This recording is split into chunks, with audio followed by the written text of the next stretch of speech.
అనగనగా ఛానల్‌కి అందరికీ స్వాగతం. పిల్లలు, ఇప్పుడు మనం 'పేదరాశి పెద్దమ్మ' కథల నుంచి 'తలకు మాసిన వాని కథ' అనే ఒక కథను వినేద్దాం. సత్తెనపల్లిలో రమణయ్య అనే ఒక రైతుంటాడు. ఆయనకు వీరయ్య అనే ఒక కొడుకుంటాడు.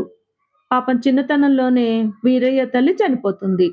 దాంతో వీరయ్యని ఎంతో గారాబంగా పెంచుతాడు రమణయ్య. కానీ వీరయ్య కాస్త తెలివి తక్కువతనంగా ఉంటాడు. చెప్పింది చెప్పినట్లు చేసేవాడు కాదనమాట. అందువల్ల రమణయ్య వీరయ్యను అప్పుడప్పుడు కోప్పడుతూ ఉంటాడు. తండ్రి కోప్పడినప్పుడల్లా చెరువు దగ్గరకు వెళ్లి దానిలో కూర్చునేవాడు. మెల్లగా ఊపిరి బిగబట్టి నీటిలో చాలా గంటలు ఉండడం అలవాటు చేసుకుంటాడు. ఇలా ఉండగా కనీసం పెళ్లి చేస్తే అయినా పిల్లవాడు మారతాడని, ఆ గ్రామంలో ఎటూ పిల్లనిచ్చేవాళ్ళు లేరని పక్క గ్రామంలో ఒక అమ్మాయిని చూడడానికి బయలుదేరుతారు.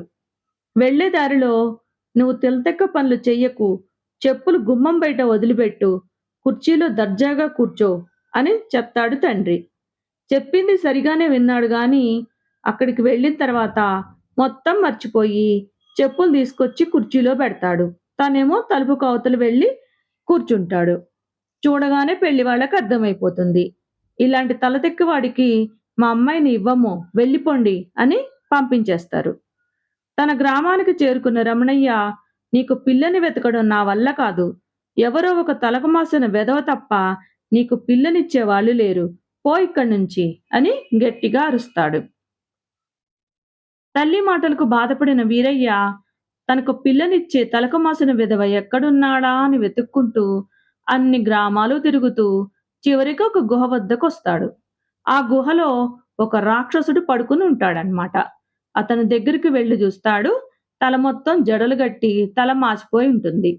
నాకు పిల్లనిచ్చే తలకు మాసిన విధవ ఈయనే అని అతని జుట్టు గట్టిగా పట్టుకుని నా భార్య ఎక్కడా అని చెప్పి గట్టిగా అరుస్తాడు.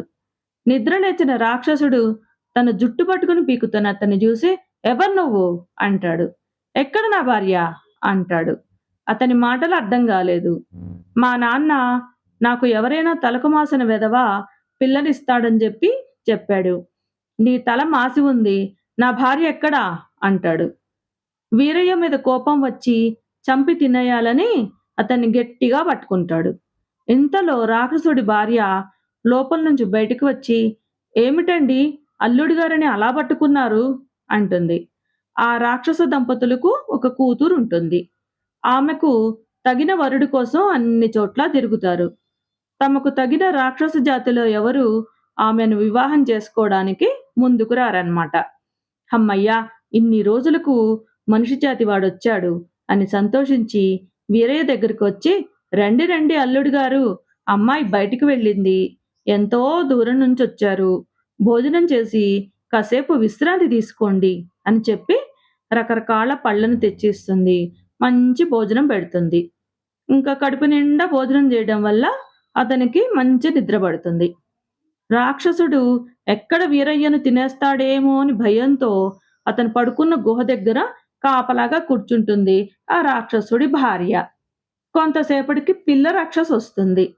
తల్లి అక్కడ కూర్చుని ఉండడమో, లోపల ఒక మనిషి ఉండడం చూసిన పిల్ల రాక్షసి అతన్ని చూడగానే తినడానికి లోపలికి వెళ్ళబోతుంది. ఇంక వెంటనే రాక్షసుడి భార్య ఆపి, ఇంతకాలానికి నిన్ను పెళ్లి చేసుకోవడానికి ఒక మనిషొచ్చాడు. నీ తండ్రి అతన్ని ఎక్కడ చంపి తింటాడో అని నేనిక్కడ కాపలాగా కూర్చున్నాను. కొంచెం సేపు నువ్విక్కడ ఉండు. నేను వెళ్ళి పెళ్లి ఏర్పాట్లు చేసొస్తానని చెప్పి బయటకు వెళ్తుంది ఆ రాక్షసుడి భార్య. ఆ పిల్ల రాక్షసిని చూడగానే భయపడతాడు. వీరి మాటలను చాటుగా వింటాడు వీరయ్య. అంటే ఆ పిల్ల రాక్షసి వాళ్ళ నాన్న ఆ రాక్షసుడు నన్ను చంపి తినేద్దామనుకుంటున్నారా అని భావిస్తాడు. మళ్ళా ఏమీ తెలియనివాడిలా వెళ్ళి పడుకుంటాడు. ఆ పిల్ల రాక్షసి అతని దగ్గరకొచ్చి, పెళ్లి పనులు ఎలా జరుగుతున్నాయో చూద్దాం రా అని బయటకు తీసుకుని వెళ్ళబోతుంది. ముందు నాకిస్తానన్న ఆ డబ్బులివ్వు, ఆ రత్నాలివ్వు అని చెప్పి అంటాడు. ఇతన్ని చంపి తిన్నాక ఎటూ ఆ డబ్బు నేనే తెచ్చుకుంటానని చెప్పి లోపల నుంచి 2 సంచుల నిండా బంగారం తీసుకొచ్చి అతనికిస్తుంది. ఇంక వాటిని తీసుకుని భుజానేసుకొని మెల్లగా ఆ పిల్ల రాక్షసి వెనకాల నడుస్తూ ఉంటాడు. కొంచెం దూరం నడిచిన తర్వాత ఒక చెరువు కనిపిస్తుంది. పెళ్ళంటే ముందు స్నానం జెయ్యాలి. తర్వాత సిద్ధమవ్వాలి గదా! ముందు స్నానం జేసి వస్తాను అని చెప్పి ఆ సంచులతో సహా నీటిలో దూకుతాడు. ఇంక ఎంతసేపటికి నీటిలోంచి బయటికి రాకపోవడంతో ఎటూ నీటిలో మునిగి చనిపోయుంటాడు. తెల్లవారిన తర్వాత చక్కగా వచ్చి తినొచ్చులే అని వెళ్ళిపోతుంది ఆ పిల్ల రాక్షసి. ఆ రాక్షసి వెళ్ళిపోయింది. హమ్మయ్య! అనుకున్నాక మెల్లగా నీటిలోంచి బయటకొచ్చి తన గ్రామం వైపు వెళ్తాడనమాట. తండ్రికి జరిగిందంతా చెప్తాడు బతుకు జీవుడా అనుకుంటూ. ఇంకా, ఇంక తండ్రిని విడిచిపెట్టి ఎప్పుడూ వెళ్ళను. కష్టపడి పనిజేసి చక్కగా జీవితం గడుపుకుంటానని చెప్పి వాళ్ళ తండ్రికి మాట ఇస్తాడనమాట. కథ కంచికి మనమింటికి.